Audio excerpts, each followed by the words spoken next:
لا حول ولا قوة إلا بالله العلي العظيم حسبنا الله ونعم الوكيل نعم المولى ونعم النصير أعوذ بالله من الشيطان الرجيم بسم الله الرحمن الرحيم نحمده ونصلي على رسوله الكريم وآله الطيبين الطاهرين أما بعد فقد قال الله سبحانه تبارك وتعالى وقوله الحق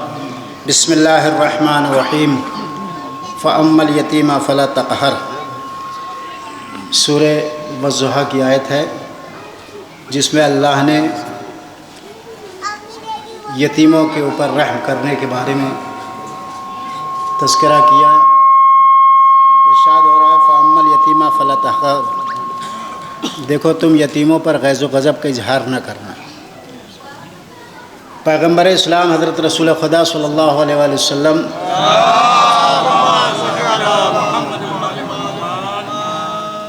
ایک راستے سے گزر رہے تھے، کیا دیکھا کہ ایک انسان ہے جو اپنے بچوں کو بہترین پھل اور بہترین غذائیں کھلا رہا تھا، لیکن اسی کے پڑوس میں، اسی کے بازو میں ایک یتیم بچہ تھا جو پھل کا مطالبہ کر رہا تھا، لیکن وہ انسان تھا جو اپنے بچوں میں ملوث تھا اور بالکل لگا ہوا تھا۔ تو ایسے موقع پر اللہ کے حبیب نے کہا کہ دیکھو یتیم بچوں کے سامنے اپنے بچوں کو کوئی چیز مت کھلاؤ، اور پیغمبر نے ارشاد فرمایا کہ اگر کوئی انسان یتیموں پر رحم کرے تو اللہ اس کا مقام جنت میں عطا کرتا ہے۔ ظاہر سی بات ہے کہ پیغمبر اسلام نے اپنی زندگی میں اس بات کو واضح کر دیا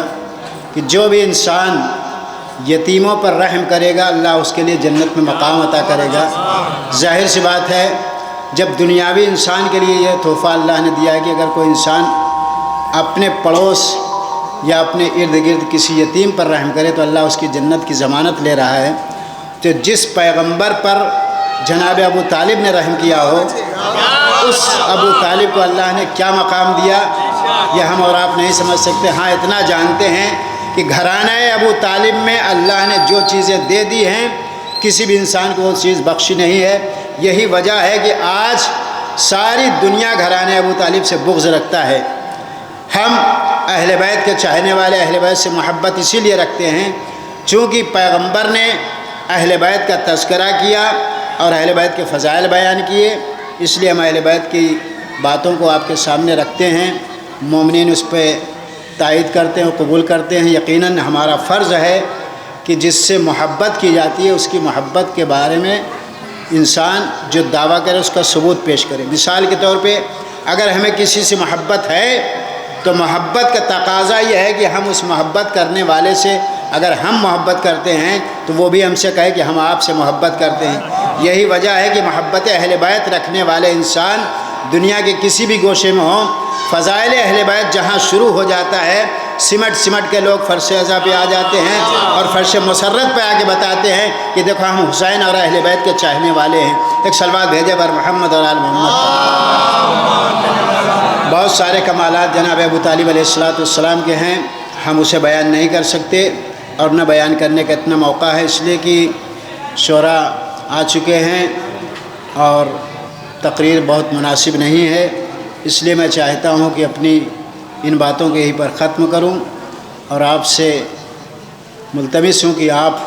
اسی طریقے سے جوش و خروش کے ساتھ اپنے آنے والے شعراء کرام کا استقبال کریں اور اطمینان کے ساتھ ان کے شعروں کو سنیں اور بہترین ماحول بنا کر کے اس ماحول کو لے کر کے آگے بڑھیں، اس لیے کہ فضائل اہل بیت سننے کے بعد کوئی انسان خاموش نہیں رہتا۔ ساری دنیا تسبیح پروردگار کرتی ہے، لیکن اہل بیت کے چاہنے والے جیسے ہی محبت اہل بیت ان کے دل میں آ جاتی ہے اور جیسے ہی فضائل اہل بیت سنتے ہیں وہ سبحان اللہ کہہ کے بتاتے ہیں کہ ہم یہاں بھی تسبیح پروردگار کرنے کے لیے بیٹھے ہیں، ہم یہاں بھی تسبیح پروردگار کرتے ہیں اور جہاں رہتے ہیں اہل بیت کے فضائل و کمالات سننے کے بعد سبحان اللہ کہہ کے اس بات کا ثبوت دیتے ہیں کہ ہم اہل بیت کے سچے شہدا اور چاہنے والے ہیں۔ وآخر دعوانا الحمدللہ رب العالمین۔